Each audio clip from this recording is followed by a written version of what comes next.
Dear esteemed faculty members, dear students and distinguished guests, and dear Halil Kulluk and his valuable team, I would like to today present Mr. Dr. Chris McComb. Welcome to Istanbul, and it is great to see you here in our department.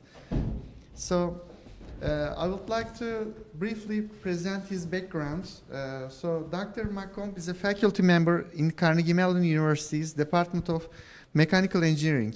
His lab, Design Research Collective, advances interdisciplinary design research by merging perspectives from engineering, manufacturing, psychology, and computer science. He also serves as the director of Human+AI Design Initiative, as interdisciplinary and international group of researchers focus on application of Human+AI collaboration to design.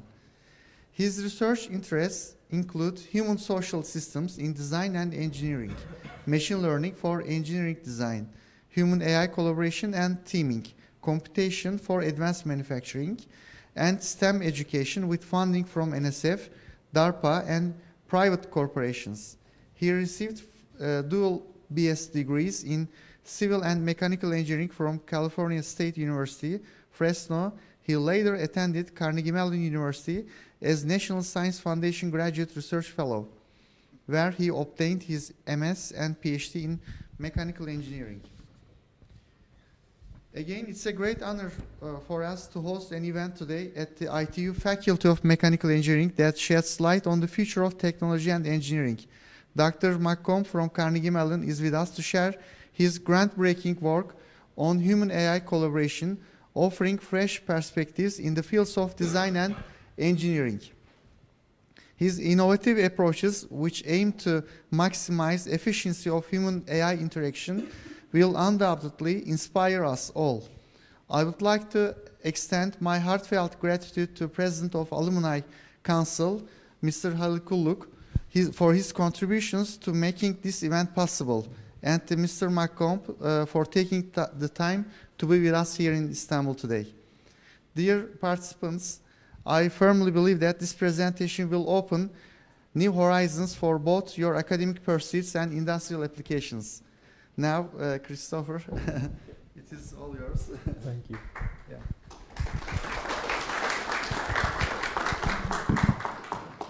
Çok teşekkürler.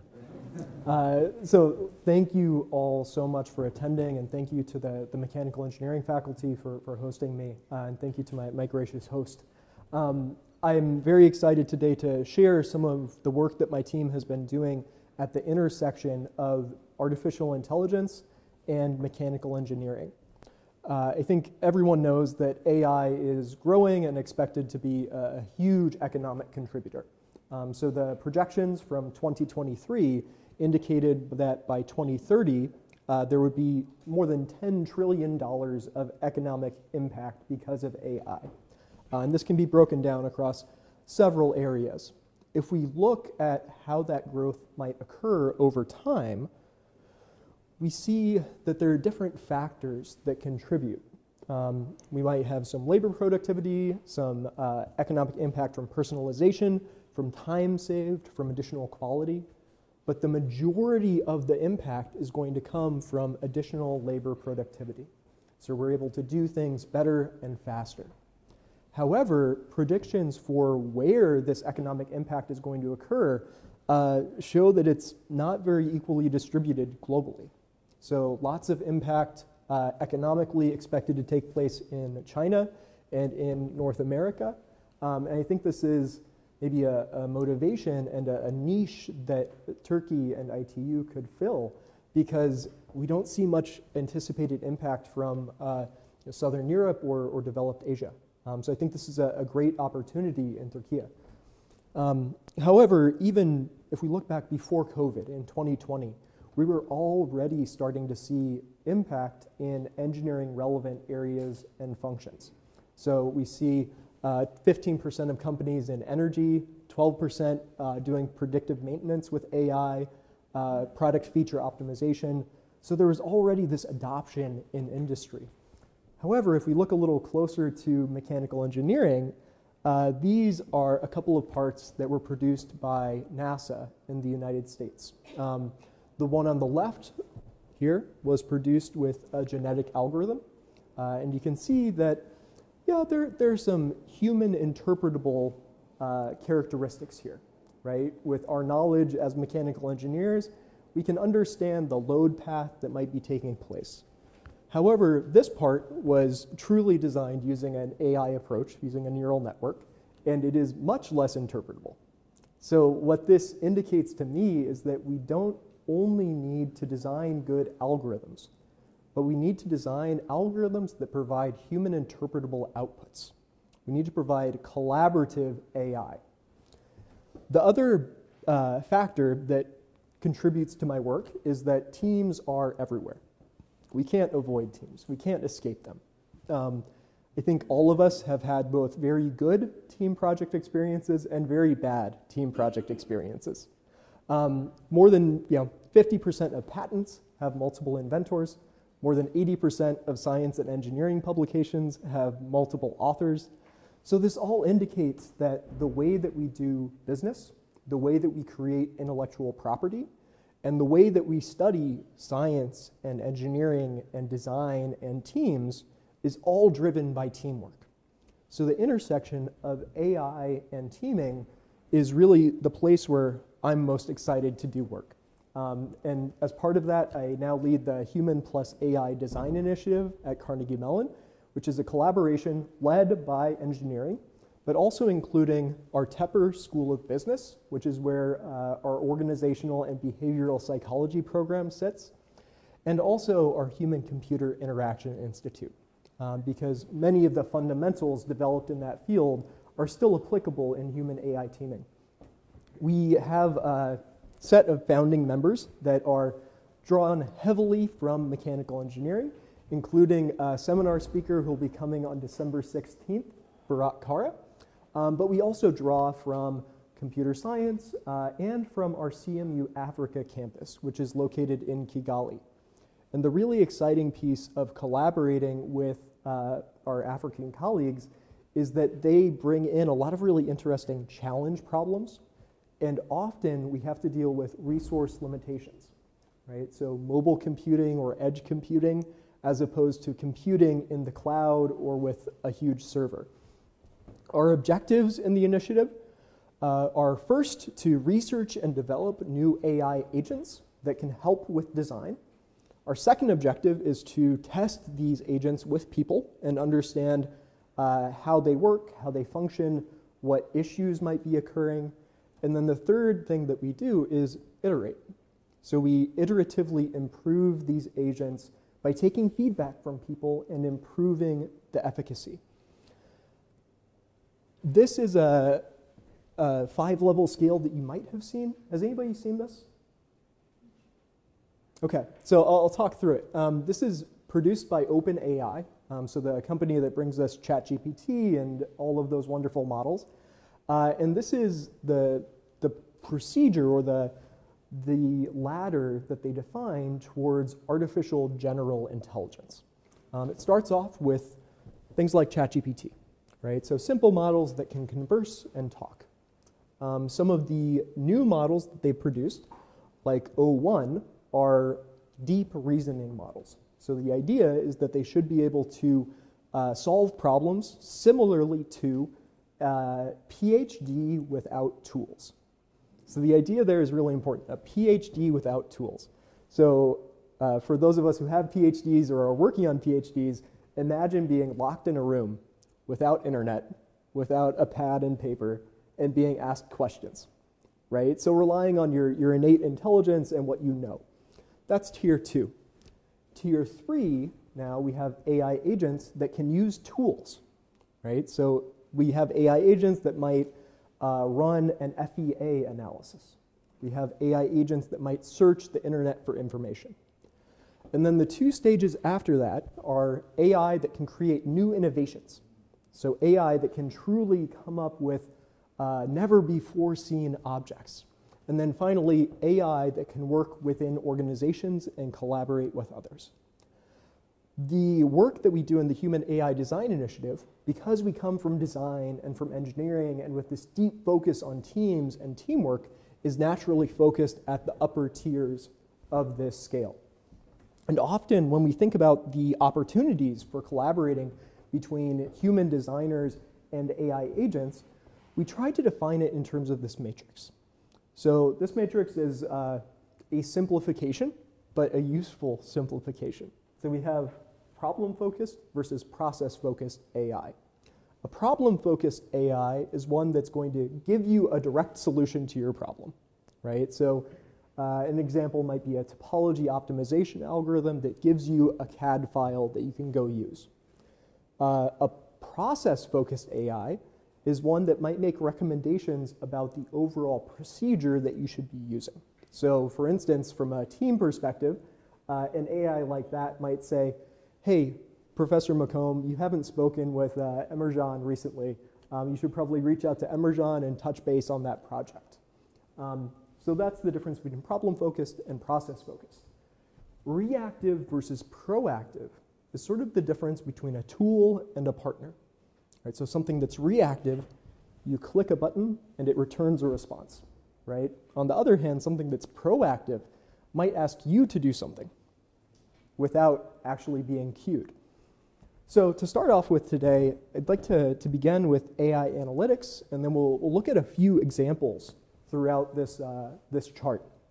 So in the area of AI as analytics for Human+AI teaming, we use a lot of what's called agent-based modeling.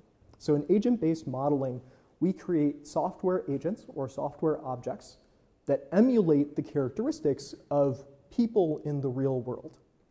So we can create software agents that have personality attributes. We can create them in such a way that they have cognitive style attributes. They have different skills and skill levels. We can also define connections between these agents. And this is where we start to be able to define a design team, because teams are largely defined by the hierarchy and the connections that make up that team. So we can emulate all of this within computer code.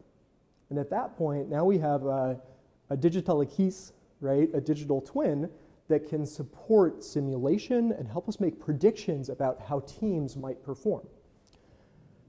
Often, I think about food a lot, especially being in Istanbul.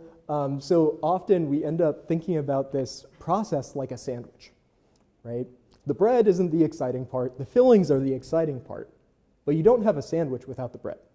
So we always have to start off with some empirical observations, some things that we've seen in the world that we want to understand more about, right? Maybe we've seen a team that did something interesting, or we want to understand what makes a good team. Then, once we have that objective in mind and some initial insight, we can start to think about how to model that computationally. What sort of learning model do we want to use? What sort of cognitive attributes do we want to build into these agents? And then finally, agent-based modeling is rarely useful on its own. Often, it's most useful to generate hypotheses that you then go on to verify using experiments with human subjects or human participants. But the point is, using agent-based modeling can help you develop better experiments and better approaches. A couple of the areas that we've applied this to include design teams. So we looked at something called cognitive style that I'll say a little bit more about later in the presentation when we get to talking about some AI agents. And we've also tried to simulate communities in the Arctic. So in Alaska, in the United States, the ground has been frozen for centuries, and now it's starting to melt and thaw. So terrible for building foundations, terrible for lots of things that impact community health. And we're trying to simulate that using our computational approaches. Another big area of emphasis, and this might be a point of collaboration, we're really interested in understanding how people navigate manufacturing environments. As we get more complex manufacturing systems, hybrid manufacturing, for instance, that combines additive and CNC, we need to care more about the people who operate these systems. because these people are often really important control algorithms in a sense. So as part of this work, we've collected data on individuals using a wire arc additive manufacturing machine. And our hope is that we can use this data to identify standard operating procedures, but then also look for departures from those procedures in order to help guide people towards more safe operation. So that is the work that we're doing in AI analytics. The next three examples that I'd like to show you, AI as a tool, as a partner, and as a coach, all are grounded in the same initial example. And that example is what we refer to as last mile logistics. So the evaluation case was we put together teams of about 5 people. We tasked 2 of those people with designing drones, figuring out how many rotors to use, how many airfoils, what the payload should be, what the battery size should be. We tasked 2 other people with routing the drones, identifying where they should fly around town in order to make deliveries. And then we found out that if we just put designers and operators on the team, since we were dealing with engineers, they would build the most exciting, high-powered drones possible, and they would lose all of their money. So, in order to make this more realistic, we needed to designate somebody to a business role who is in charge of making sure that this business made a profit at the end of the day. And that was our key metric. So we worked with a team at the Pennsylvania State University to create a simplified drone CAD environment. You can see a simple quadcopter here. We can load other drone designs, and we can actually simulate a drone on wing, which increases long distance performance. And we can do physics-based simulation, which gives us estimates of range, velocity, cost, and capacity. Next, we implemented a simple AI tool in this interface. So that's it. You click the button and you receive a set of alternative designs that are all improved in some way. In operations, you have this plan view of the area, and the routes are defined by these white lines. So these define where the drones are going to be flying in order to make deliveries. And then finally, in business, we gave them a similar interface, but we have some additional analytics that they can use to trade off between different delivery approaches. The wonderful thing about designing this from the ground up is that we were also able to build in all the instrumentation we could ever need. So as people were working in this interface, we collected all of the chat messages that they sent back and forth within their team. We collected all of the designs that they created, and we collected every point and click that they did while working in the interface. So every movement that they took. So this gave us a lot of potential to recreate the overall problem-solving process, right? So we have a complete log that tells us everything that was happening in the team. And we analyze this from 3 different perspectives. First, we look at solution quality. And this really boils down to how much profit did the team make. Second, we look at activity allocation. So how was the team spending their time? Were they doing more individual activity? Were they doing more collaborative activity? And then finally, we look at process patterns. And here we use a little bit of machine learning to support our analysis. But the big comparison I want to focus on is a comparison between teams that have access to this AI tool and teams that do not have access to the AI tool. First, when we look at profit, I think this is the least surprising slide in my whole presentation. If you give teams an AI tool, they make more profit, right? We gave them a pretty powerful tool, so this isn't terribly surprising. However, if we start to look at how these teams spent their time while designing, there's some really interesting trade-offs. So in general, while participants were in this study, they could be doing one of two things. They could either be working individually, taking actions in their interface, or they could be working collaboratively by communicating and sending messages back and forth. And we see this trade-off. So as we provide teams with AI tools, they actually spend a little bit less time working individually, right? So some of the effort is offloaded to the AI tool, but they spend more time collaborating. They spend more messages back and forth. So there's this shift from tactical effort to more strategic and information-based effort. Now, if we start to look at this history, this log of activity in the team, we can start to try to pull out temporal patterns.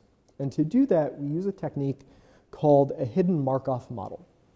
So a hidden Markov model takes a time series of data and tries to identify which items in that time series might be correlated or might have been produced together by the same underlying state of the system. So in this case, we trained a hidden Markov model. We got 5 underlying states or 5 underlying processes that the team was going through. And I really want to look at these over time because that's where it gets most interesting. So these are our 5 states. We had one associated with path planning and navigation. We had one associated with drone configuration design, so adding and removing components.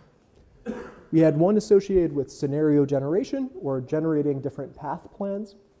And then these two, one associated with drone parametric design, so changing the size of components, and another associated with information handling, so passing information back and forth within the team. And we see that when we give AI assistance, the drone parametric design decreases substantially, right? So people are spending less time fine-tuning the specifics of their drone, but they spend a lot more time handling information. So this is a combination of loading and saving designs, passing designs back and forth, and communicating within their team. So this, again, underscores this idea that we're changing the way that the team works by providing an AI tool. In summary, when using an AI tool, teams find better solutions, they work differently, and I didn't have a chance to show a slide on this, but they also explore more broadly for solutions. A couple of other AI tools that we're working on. So we're very interested in the design of lattice structures for products. So we do a lot of work with additive manufacturing. And the challenge with designing lattices effectively is that there are so many parameters that you need to define as a designer. So these examples are actually only defined by 4 lattices, the corner points. And then we use machine learning to automatically interpolate. And these interpolations are smooth with respect to geometry, so they're aesthetically smooth. But they're also smooth with respect to the properties of the lattices. So if we look at the stiffness tensor of each one of these unit cells, it smoothly changes across each row and each column. We've extended this, and this paper was actually accepted to the ASME Journal of Mechanical Design this morning. So we can build this lattice framework into topology optimization. So on the left side, this is a traditional SIMP-based topology optimization algorithm, and we get a very solid design. But when we use lattices and define small lattice unit cells, we actually see that we can remove some additional material from this design. So this is what we've done to transfer this into more of a design application. And these are a few other examples of the types of designs that you get when you're using a lattice. And from the back, it might look like these squares are just a different color. But if you zoom in, or if you reference the paper, you can actually see that these are lattices. Another application in additive manufacturing has to do with thermal measurement and thermal processing. So here we use a technique called in-painting. In-painting is a technique from machine learning that was developed for image processing. And the idea is if you take a picture of a landmark and there's a tourist walking in front of the camera, you can erase that tourist and then use a machine learning model to paint back what should have been there. We apply the same concept to thermal measurements in additive manufacturing. So using an infrared camera, you can very easily get the surface temperatures, but you can't see what's going on inside. So we use in-painting to infer, in a way that's sensitive to the thermal physics, what the full depth of that temperature distribution is. And soon we'll be using this to do real-time process parameter design as things are being printed. Another AI application that we're looking at in this area is super resolution. So the idea is that you can take a very coarse simulation, right, run it very quickly, and then use machine learning to upsample those results and get a higher resolution simulation even quicker. And these are some examples that show how well this does. We see at this point, I would say, a correlation. I would definitely not recommend using this in practice yet, but we're able to produce these TeakNet, or machine learning-based simulations, almost 2 orders of magnitude faster than the full high-resolution simulation. So once you have a very quick evaluation like that, you can start to use it for optimization and for machine learning. So that's some of the work that we're doing in the area of AI as tool. Next, I want to look at AI as partner. So this has become more popular recently, especially as we've seen ChatGPT applications and different large language model applications roll out. Here, we looked again at the case of drone design, and we established a team that had 2 design specialists, 2 operations specialists, and this business or problem manager. And we compared these teams to a team that had 2 of the members replaced by AI agents. So we're comparing a team of 5 humans to 3 humans and 2 AIs, right? So we've reduced the amount of maybe billable hours that you need to allocate to the team by about 40%. And our funder at the moment when we were working on this was very interested in the failure modes of AI teams. So halfway through this experiment, we introduced 2 shocks to the system that were not recognizable by the AI agent. So we designed this system in such a way that the AI agent would never be able to see that there was now restraint on the size of the drone or a restraint on where the drones can fly in the town. So this was only information that was given to the human portion of the team. And we expected that when we made this change, we would essentially be making the 2 AI members useless. So now we have 3 people trying to make it work. We didn't see that. So we ended up seeing that both our human teams and our hybrid human AI teams turn about the same profit on average. One important difference, so we have the human teams in green and the hybrid teams in this sort of peach color. We do see some high-end outliers on the AI teams. And this is really interesting and something that we haven't gone into much detail on yet. But I think what this indicates is with AI teammates, we have a higher probability of creating breakthrough solutions, creating solutions that are really going to change the market and disrupt the market with this substantially higher quality. However, this is not what we expected, right? So halfway through the experiment, we removed 2 members of the team, right? We made them useless. So we would have expected performance not to be the same. So we started to look at what was actually happening in the human-AI hybrid teams. And we compared the number of human-to-human messages to the number of human-to-AI messages. Session 1 is before the shocks, and session 2 is after the shocks. So we see that when we introduce these shocks that make the AI agents less useful, in order to maintain their performance, the human members of the team start interacting with those AI agents a lot more. So you might notice that this was published this year, but it's actually work that we did in 2022. So this was prior to ChatGPT. But how we've come to interpret these results is that the human members of the team were doing some early forms of prompt engineering. So they were trying to figure out how they could state the problem correctly to still get meaningful work from their AI teammates. We also saw that one member of the team specifically took on a huge amount of this coordination burden.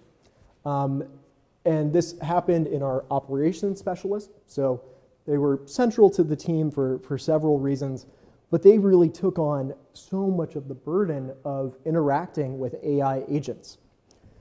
So to sum up this experiment, we saw that hybrid teams can perform on par with human teams, even in dynamic scenarios. We also saw that there was this effort to communicate more, to adapt and overcome.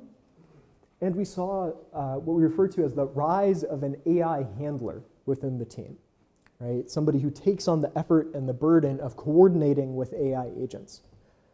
However, qualitatively, one thing that we learned from talking to our AI handlers is that they were very stressed and very frustrated, right? This is a very taxing process for them. So as we design AI tools to use in industry, we need to think about, are we making those tools adaptive? If so, that's great, but it requires more development effort. But if we make tools that aren't adaptive, we're now requiring the human members of the system to take on that adaptivity, which is a huge burden. Some of the other work that we're doing in AI teammates and AI collaboration spans a few different areas. So we're using large language models to try to support material selection tasks. So our initial experiment was in the context of product design. We defined a few different design scenarios, like designing a kitchen utensil, designing a helmet. We paired those with several criteria, designing a helmet to be high strength, designing a helmet to be lightweight. And then in each one of those scenarios, we asked the language model to score the appropriateness of some representative materials: steel, aluminum, glass, wood, titanium. And we also asked a set of engineers who are material selection experts to answer the same set of questions and provide the same 0 to 10 score for every one of these materials. Initially, we expected there to be pretty high correlation between the scores provided by people and the scores provided by AI, but that was not the case at all. So on the next slide, I'm just going to show distributions. So across the bottom, we have our 10 or our 9 representative materials. The red bar is the survey results. So these are human responses. And we're seeing the distribution over the scores for every question. So we see that human beings tend to have a pretty substantial spread. And this is despite the fact that all of these were experts. So these are people who work on material selection day in and day out. What we see in some other cases is, for titanium, for instance, I think engineers have a healthy skepticism, right? They know when it's good, when it's bad. However, AI appears to love titanium. And this is probably dependent on the training data, right? So ChatGPT, many of these models have been trained on huge amounts of internet data. And what that means is, they probably respond to things that are cool or popular, like titanium products or carbon fiber, things like that. If we break this down differently, so this is the matrix of design cases: safety helmet, underwater component, and then from left to right, we have the different criteria: lightweight, strength, etc. There's a lot of information here, but what I want you to notice is that the red bar often looks very different from the other bars. So the way that agents like this are making decisions is fundamentally different than the way that we do. We've also started to think about how we can create AI agents that are better at working in human organizations, right? We have millennia of experience for how to manage people, right? We've been working in teams, working in organizations for thousands of years. So if we can make AI agents that act a little bit more like people, we might be able to integrate them into our existing teams and organizations more effectively. So here we specifically look at something called cognitive style. So cognitive style defines your preference for different approaches to problem solving. So if you are more on the adaptive side of this spectrum, you like to learn the rules and then work within those rules to find a solution. So you optimize, you innovate incrementally, but you're really good at your job and you're really good at doing what you need to. On the other end of the spectrum, we have people who are referred to as innovative. And what that means is that they like to learn the rules and then break them, right? So these are radical innovators. They tend to get bored with routine work, and they really like to do innovative, novel, different things. I'm actually going to ask for a raise of hands. Who thinks they're more on this side? You like to work within the rules? What about on this side? Who thinks they're a little more innovative, like to learn the rules and then break them? And who thinks they're about right in the middle somewhere? Yeah. So this is a normally distributed spectrum.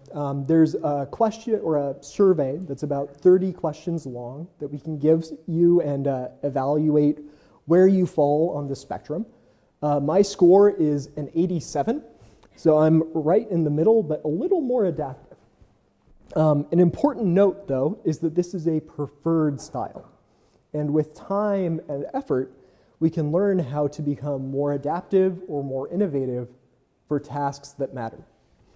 So, keeping this in mind, we designed a prompt for ChatGPT that tells it what cognitive style is, and then asks it to generate solutions to a problem using either an adaptive or innovative approach. And what we're looking for here is to see the same characteristics from the AI solutions as we see from the human solutions.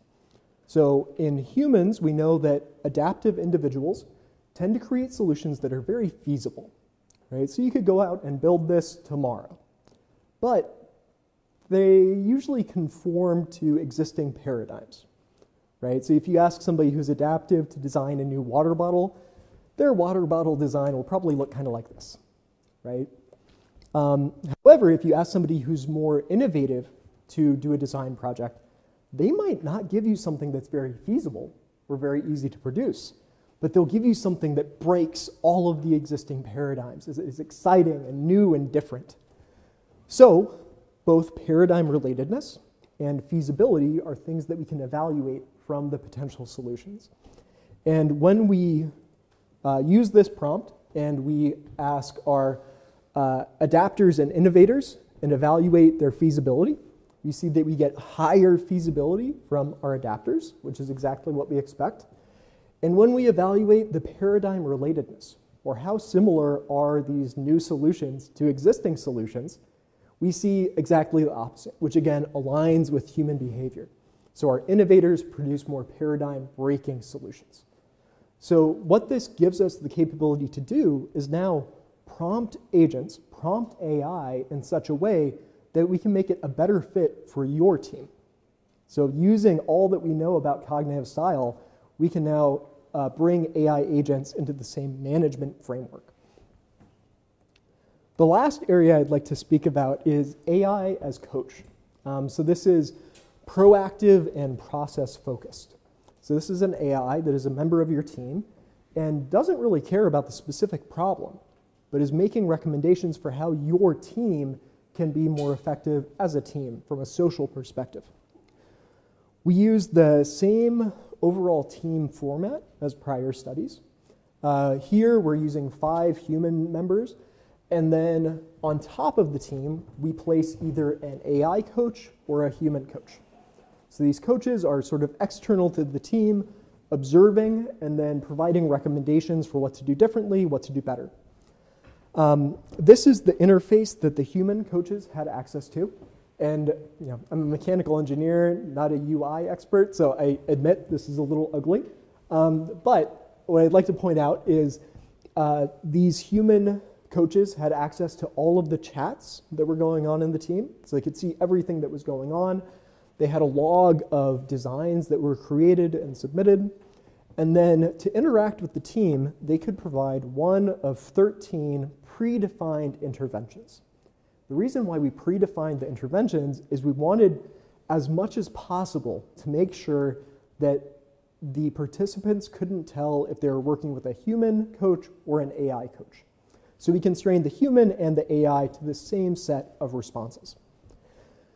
I do want to more carefully describe this AI agent. So in comparison to a lot of the other things that I've described as AI, which were using neural networks or transformers, this is more of an expert system or a rule-based AI. So this agent looks at the actions and communications taking place in the team, refers back to its prior knowledge about what these patterns should look like for good teams, and then based on a simple decision matrix, we'll choose which of the same 13 interventions to provide to the team. So we evaluate these agents in terms of the profit that the team produces and also some of the characteristics of what they were doing. When we look at the profit that the team produces, we see, in general, they're about the same.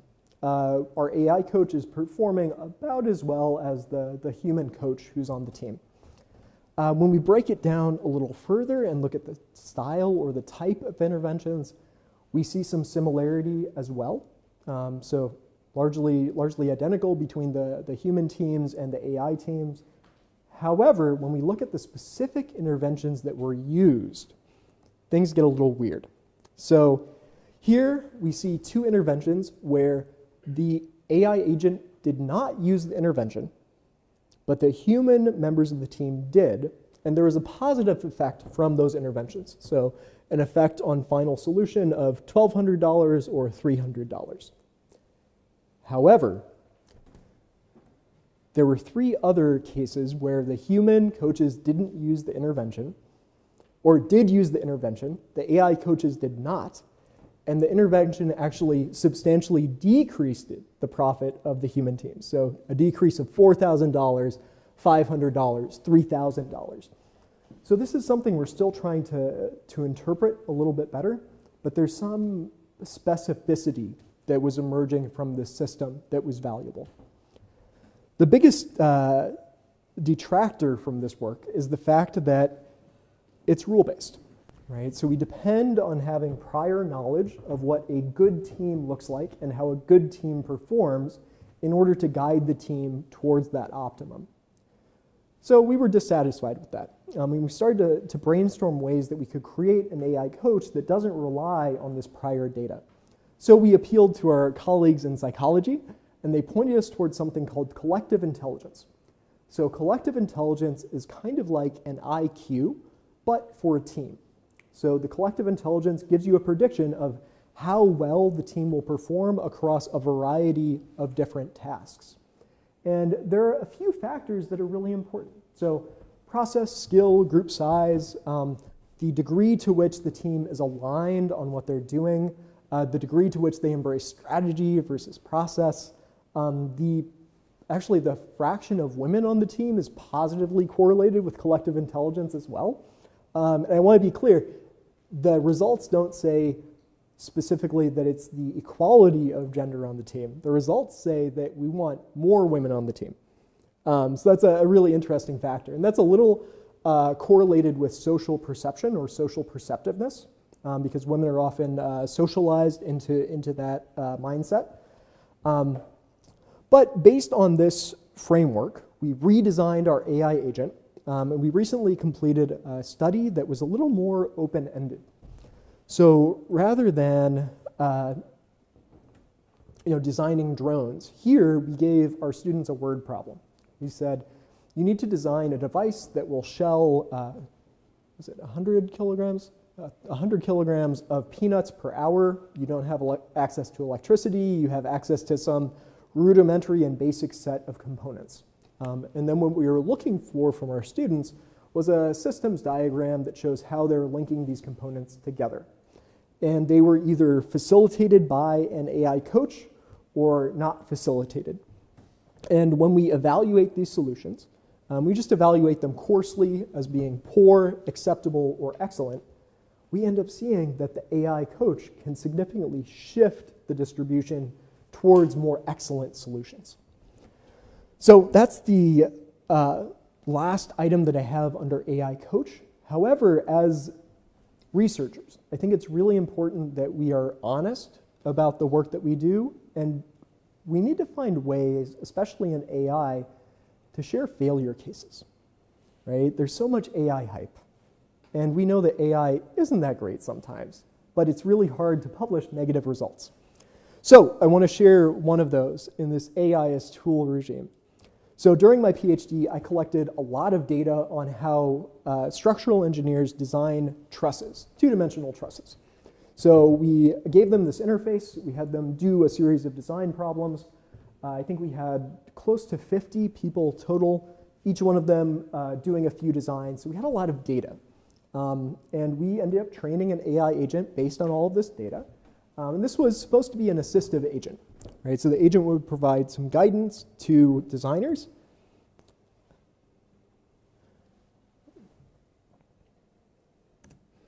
There we go. So what you'll see is the same interface initially. The designer will randomly produce some initial joints, and then in a few seconds, you'll see a heat map at the bottom that indicates where the designer should add or remove material from the truss. So pink is add, green is remove. And now we'll speed up the video. And following these suggestions, the engineer can quickly arrive at a feasible solution that meets the factor of safety and mass requirements. So this is the kind of thing that this AI agent can support. And I want to note that here, it was an example of the graduate student who designed the algorithm working through the truss design. Similarly, just another example, having hot start or agent guidance. Again, our graduate student could work through this very quickly. However, when we conducted a human subject study and we gave this AI agent to a group of 50 students and evaluated how they performed with and without the tool, we saw some terrible things. So we saw that using the AI tool produced worse solutions overall. We saw that there was this false belief in high performance. And we saw the consolation, I suppose, was that there was initially some support or some help for the worst performers. But we're still assessing why this was and trying to better understand how the design of AI agents influences design and engineering outcomes.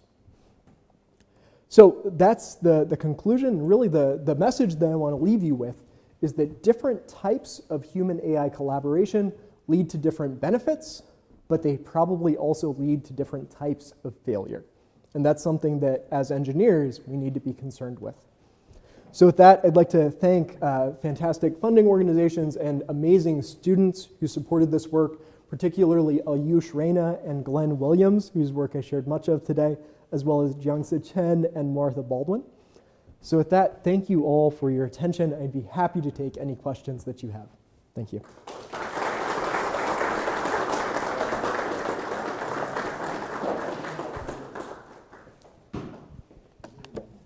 So I'd be happy to take any questions.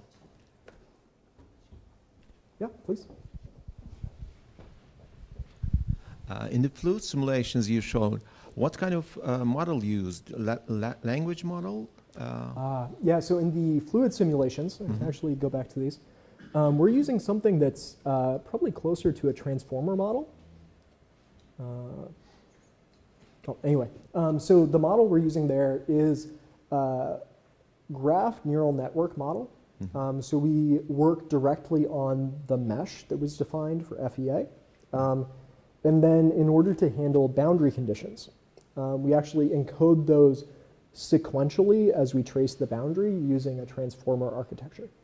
So not a language model. Oh, okay. Yeah. It's a specific for this problem. Specific for this problem. I see. So there were a few, much of the language model work that I called out specifically, we use off-the-shelf models, right? Okay. But for more of the thermal simulation, fluid simulation, we build customized models. Okay.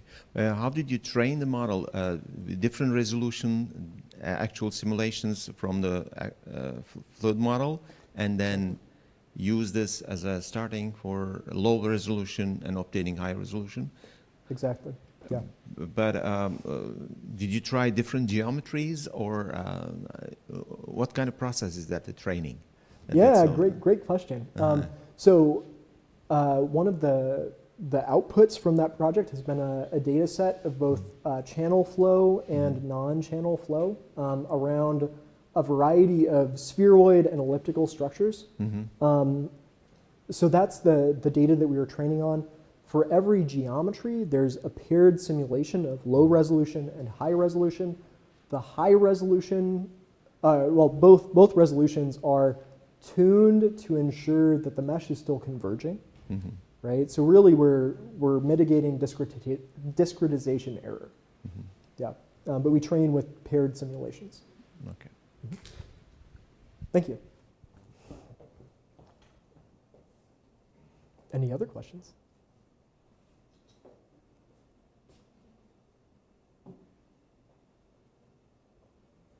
Well, thank you all very much for your attention. Oh, yes. Yeah, please. What should be the prior principle when we want to make a team who are assisted by AI? What should be the prior principle? Yeah. So if we're guiding a team with AI, what should we be thinking about? What's the principle we should be using? Right? Yeah. So in some ways, I think that depends on what you care about from the team. So for the team, if you only care about a great result on a single project, right, that might mean that you're more concerned with process management, right? So guiding the team step by step, making sure that this team does really well.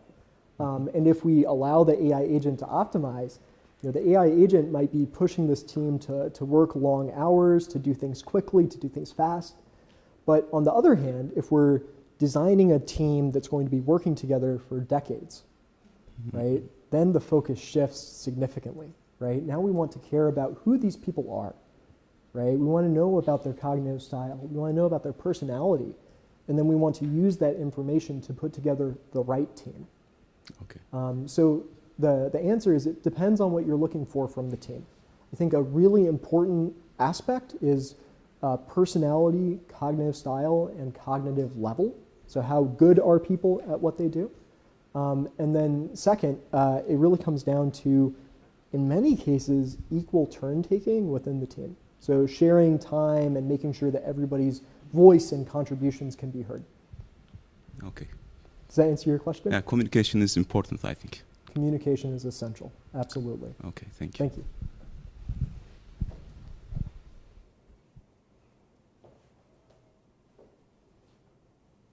Okay, thank you very much, and thank you to the dean. I would like to thank Chris for this such a nice presentation here. So we hope to have you over again in the future with your future works, hopefully. So thank you all for coming here, and have a lovely day. Yeah. Thank you.